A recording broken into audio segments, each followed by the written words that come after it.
Hey patients, Dr. Epic here, back with some more fully upgraded Metagel. I'm sick at the moment, so if my voice sounds weird, now you know why. I know how ironic that is, by the way. Today I wanted to talk about the planet Eos of the Mass Effect universe. This is one of the so-called Golden Worlds, as referenced by the Milky Way species. Even though Mass Effect Andromeda, the game, got a lot of hate on launch, and to this day still does, I still think these Golden Worlds were somewhat magical. Eos was perhaps my least favorite of the Golden Worlds, but it's still worthy of a little exploration now that we're heading towards a new Mass Effect game in the hopefully not too super distant future. I had my fun on Eos, don't get me wrong. I'm just not a big fan of Prairie Desert. That's like personal preference from my side. The planet Eos itself in-game has good world building, I think, interesting quests, and beautiful sights. Which is common for most of Andromeda, actually, to have beautiful sights. Now, first, thank you for clicking. So let's get to it and talk about Eos. Let's explore the Eos lore, and later we'll explore what possible role Eos will play in future games, perhaps.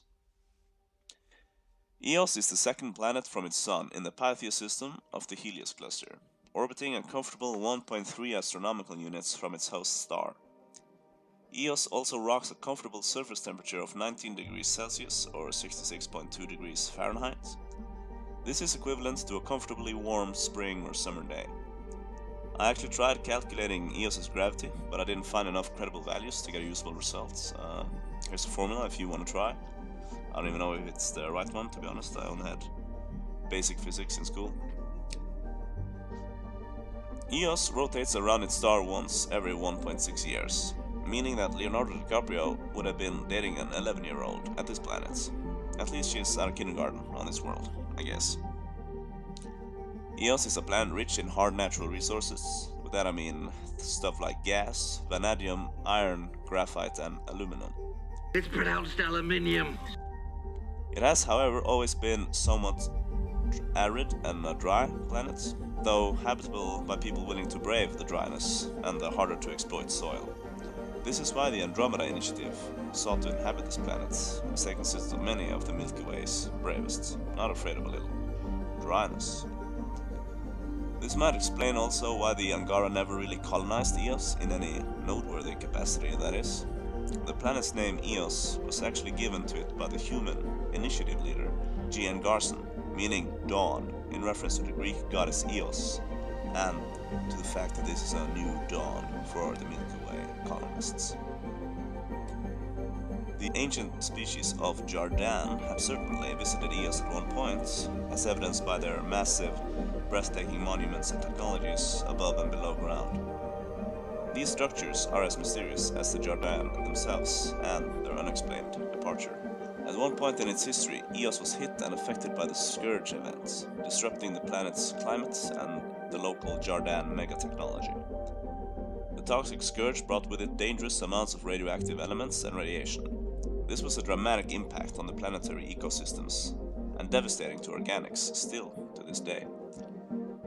Not only the radioactive fallout itself, but the strong winds ravaging the planet also made it more inhospitable.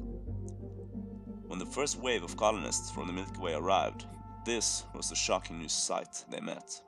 A sight that would be, sadly, common in varying degrees for all their golden worlds.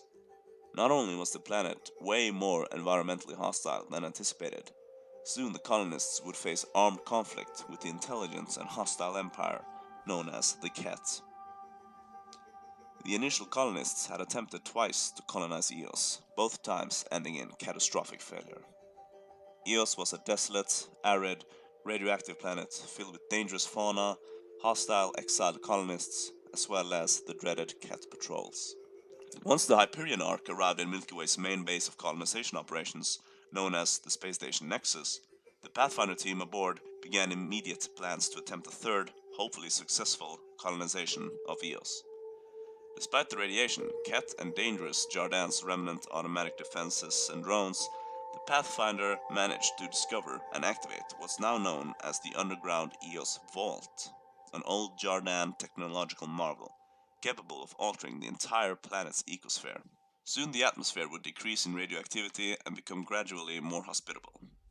And with these conditions ripening, the Milky Way colony, known as Prodromos, could finally be established formally and practically. Prodromos roughly means precursor, acknowledging that this colony would be the first of many to come, and that it will set the precedence for the Milky Way's intentions in Andromeda.